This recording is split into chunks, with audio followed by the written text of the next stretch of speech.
Okay, so just fair warning, I am going to be a bit harsh on this album within the next, I don't know, 10 minutes or so. But one compliment I gotta give Drones is that I talked about X Fest in my last video, and that festival I went to, and if not for this fan they were handing out and at the line, I probably would have died of heat stroke, so I at least have to give Drones credit for that. Now, on with the bashing.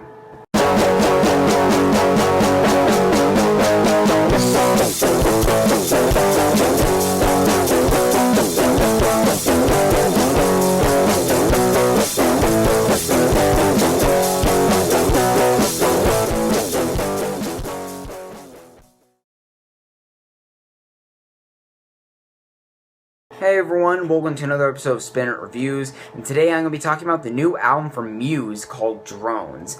Now, before anything else, I do want to give a little update, since I did mention that I'm working a job that'll take up most of my time for June and early July, but long story short, which I might get into later in a future review for certain reasons I won't get into, I ended up stopping that job. I basically quit.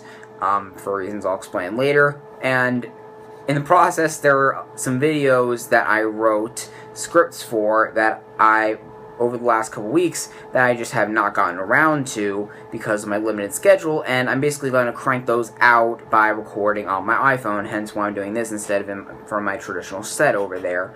And sorry if it's squeaky chair, by the way, that might pop up here and there. Anyway, oh, and by the way, this is going to be a bit less edited just because I wanted to get this video out there, and I have had my thoughts for about a week, like I said, so I'm a bit anxious about that. Anyway, Muse is a band that all of you should probably know, so I won't bother with long introductions, but personally I was introduced to them back in 2009 with their song Uprising, and sort of worked my way back in their discography over the years, and I have to say that I've actually really liked all of their albums up until this point. Some more than others, obviously, but I've been willing to go along with all the changes the band's made over the course of their career. This was especially the case on their last album, 2012's The Second Law, which, despite pretty mixed fan reaction, to say the least, I actually really appreciated, just because of how all over the place it was stylistically, and in my opinion, just how incredibly well they pulled it off every single time. Like, for example, one of my favorite Muse songs now is Panic Station, despite that being something that they couldn't have done on any of their other albums, not even on the same album as, say, a Supermassive Black Hole or something, which is saying a lot. And I know this is an unpopular opinion to actually like The Second Law, but it was honestly the first album of theirs that I wouldn't skip a single track on. Yeah, even their forays into dubstep and EDM really worked for me. Plus, it helps that the tour back in that album is still, in my opinion, the best concert I have ever been to. Seriously, if you don't see them live at some point, you're doing yourself a disservice. Anyway, now we have a new album called Drones a few years later, which was being described by the press and in interviews as not only a return to Muse's hard rock roots, but a full-on narrative concept album, which I was personally pretty intrigued by. I wasn't sure how well it would work out, but I was still definitely curious to see how they would do this. Unfortunately, in my opinion, this didn't make for a very good final product, and in my opinion, this is by far their worst album to date.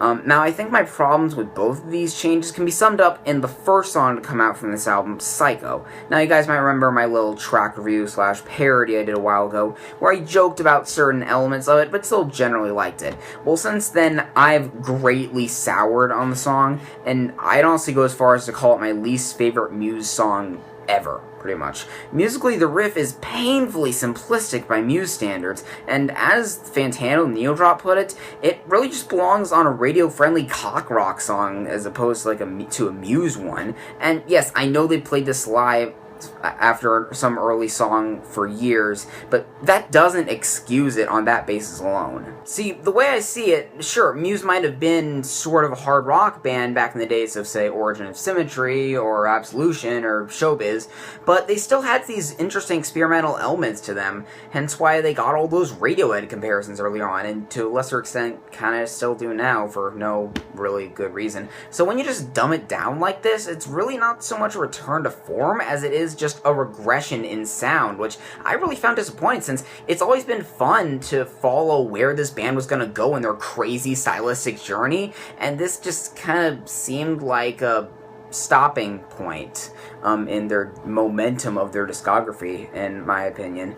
Now, this, for comparison, look at what Linkin Park did last year with The Hunting Party. Now, they returned to a heavier sound in the vein of the first couple albums, just like Muse did here, but in that case, they still managed to move forward sonically a little, and still write quality material while actually still trying some pretty new and really interesting things.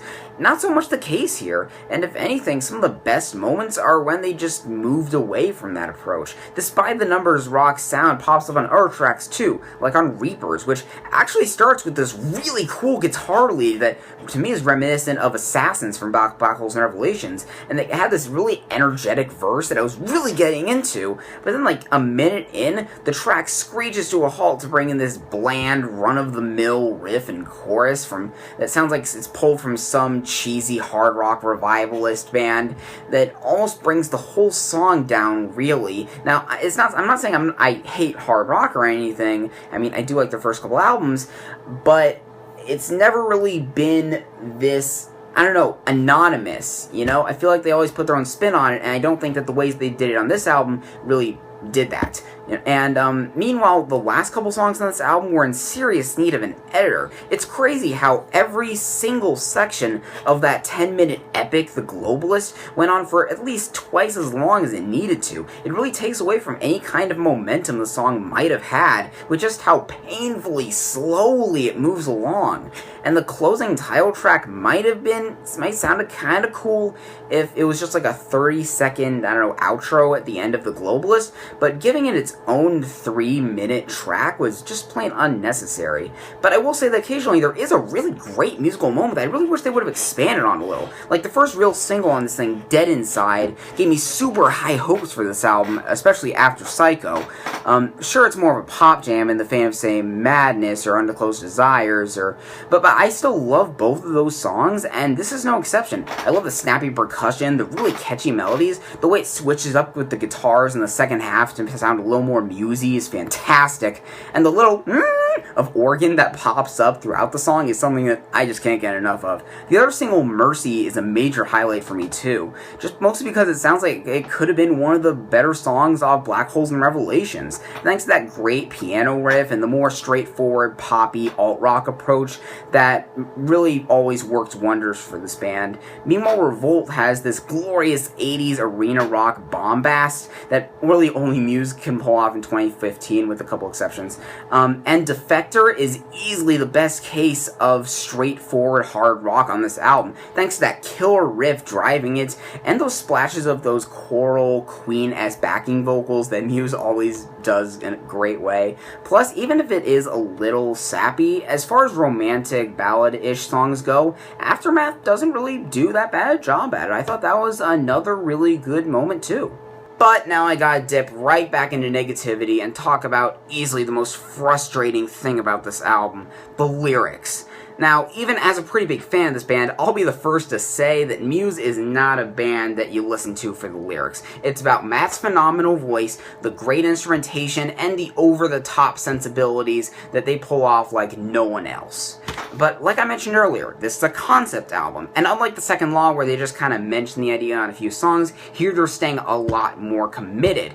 The problem with that is that this is the first time, in my opinion, where the lyrics are so outrageously bad that they actually get in the way of the music. Now, going back to Psycho, the themes here are done with such little subtlety or nuance, and in such a corny, blunt, preachy way, that at the end of the song, the anti-military themes would have given you a concussion from how badly they beat it into your head. I mean, for God's sakes, they even have a drill sergeant yelling throughout the song, including an interlude track before it. Need I say more? Dead Inside, in my opinion, is the one song that actually really works lyrically. From what I'm gathering, it basically compares one's trust in their government to a broken relationship. He starts out believing in what they do, but after a while he realizes how deceptive they are and finds himself changing to be as cold-hearted as them. It's a moment that I actually thought was pretty clever, and I really wish they would have expanded on using those kinds of interesting metaphors and comparisons. But unfortunately, the rest of Drones isn't nearly as thoughtful as we go into a painfully simplistic attempt at a narrative. Outside him getting drafted in Psycho, we really don't know anything about this character or what he does outside these painfully vague tropes. After that, he spends the next few songs just complaining about political and military corruption in these extremely broad terms, then making some lame claim that he's a rebel or defector, and that he's free from society for no adequately explained or defined reason. He revolts. How exactly he revolts or who he's revolting against, we have no idea. And we get a random love song with Aftermath, and it ends with what else? More complaining. Now, I hate to come off elitist, but unless you've never heard any kind of political commentary in music before, I don't understand how anyone can find this album remotely interesting in terms of its concept. Heck, Muse themselves have made better political statements in single songs in the past, like Take a Bow or Uprising, or some songs off of Origin of Symmetry, for example. Another recent example, a recent album I think this is comparable to is Sonic Highway by the Foo Fighters. Now, Dave Grohl had a fantastic concept for this: record in 8 cities and get lyrically inspired for different songs. But because lyricism isn't exactly the thing people praise the Foos for, myself included as a big fan of them as well, Dave ended up way over his head and the whole thing just ended up feeling forced. This is similar. In my opinion, the story of a man who gets drafted into the military, gets fed up with the crap that goes on behind the scenes, and ends up basically starting a revolution would actually make for a really cool concept album. Unfortunately, from what I'm seeing here, this simply doesn't play into Matt Bellamy's strengths as a lyricist, and we end up getting an album that's simply too ambitious for its own good. All in all, I was really let down by Drones. While there are a handful of worthwhile songs to come back to, like basically just the ones I mentioned in my top 5 and maybe Reapers for the parts of it I actually like, the return to RAWK wasn't that bad in general. I suppose it could have sounded worse. And I guess I gotta give Muse credit for trying something different to an extent, even though they, again, basically reverted to a less interesting version of their past selves musically for the most part. This album as a whole simply did not work, and I'm going to give it a 5.5. If you're a hardcore fan, I'd suppose check it out, but otherwise, it's really not worth your time.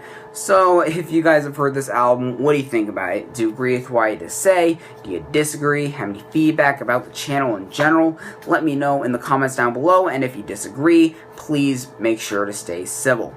And like I said, I'm going to be sort of cranking out a few videos over the course of this week just because I'm giving myself a week to sort of decompress from this job and stuff. Again, without going into too much detail unless something calls for it. So, for the rest of you guys, share this around with anyone who might be interested. Like the Facebook page in the description for updates. And hopefully I'll see you in the next episode of Spin It Reviews.